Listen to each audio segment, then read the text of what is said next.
Hello and welcome back. Today I want to talk to you about casting your circle. I know I've touched on this in the past, and I believe if you've watched any of my videos, then you have seen me do it the way I do it now, which is completely visual. The reason why we cast our circle is for protection. You want to cast your circle, especially if you're doing any work with the spirits, your ancestral spirits. If you're working with a Ouija board or a black mirror, or anything that's even touches on being dark, it's a great habit just to cast your circle each and every time. It doesn't have to be anything elaborate and time-consuming. The way I cast my circle now, it takes less than 5 minutes.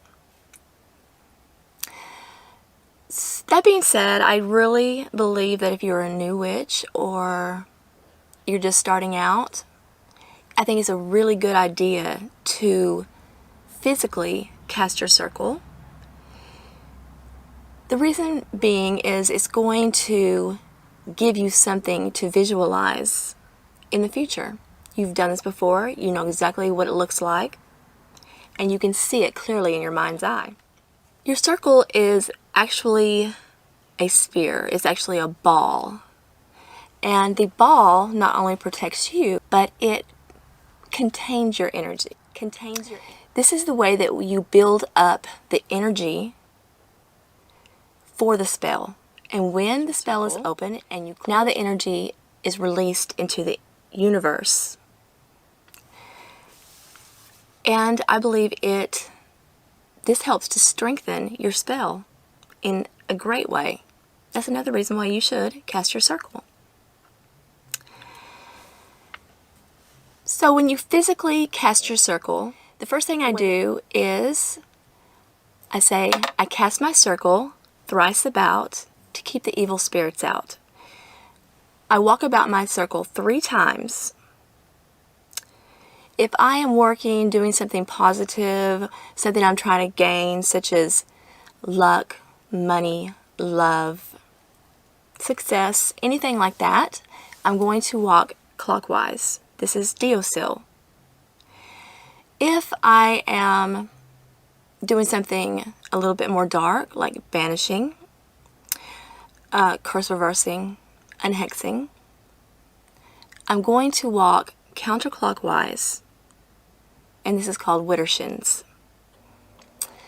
So I'm going to start basically in the north. I always start casting in the north. Some start casting in the east. That's their tradition. It was just a natural thing that I started doing, was the north. And I think it's just because I say north first when I start saying the directions. So you start in the north, you're going to walk whichever direction you need to walk, and you're going to say, I cast my circle thrice about to keep the evil spirits out. You're going to be back in the north. You're going to do this 3 times. Now you need, before you ever start casting your circle, make sure you have every single thing you need to start and completely finish your spell, so that you do not have to open a door to your circle to go get anything. That's a nuisance. Make sure that you have everything. Most circles, they traditionally are 9 feet in diameter. Mine were never that big because I didn't have that much space. They were much smaller. I venture to say they were 4 to 5 feet. Maybe a little bit bigger. So to represent the 4 corners or directions, you're going to need a symbol of some sort.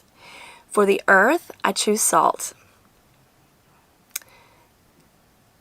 For the east and the air, I choose my athame. You can use incense here. I don't use it, I use it on my altar, but when I place things on the ground and I'm doing a physical circle, I'm not going to put anything that's burning on the ground, because accidents happen. Anything could occur. For your south or your fire, you're going to use your wand. You can also use a candle, of course, but I don't recommend that. And for your west, you're going to use some water. I often use some kind of charged water, rainwater, living water, like from a running stream, river. This is Florida water.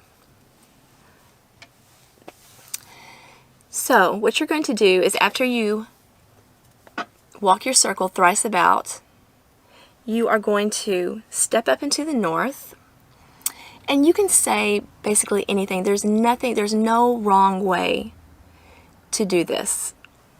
I promise you. As long as you are putting forth your good intention, it is very clear that you are casting a circle to contain and protect. You really can't say anything wrong.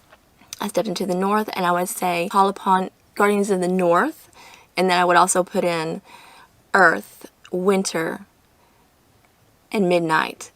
I call upon you to guard my circle as you witness my right.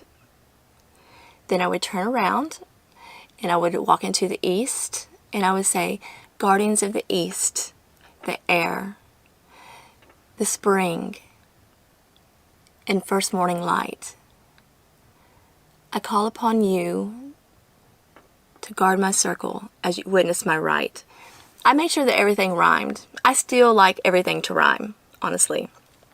Although I'm not as hung up on it anymore. But I think that it creates a magical sing-songy thing and adds more energy when you do rhyme. So then you're going to face the south, and you're going to step into the south position, and you're going to say, I call upon the guardians of the south, fire, summer, and noontime. I think I used to say noon light because it rhymed with light, with right. You can say whatever you want to say, honestly. I call upon you to guard my circle as you witness my right.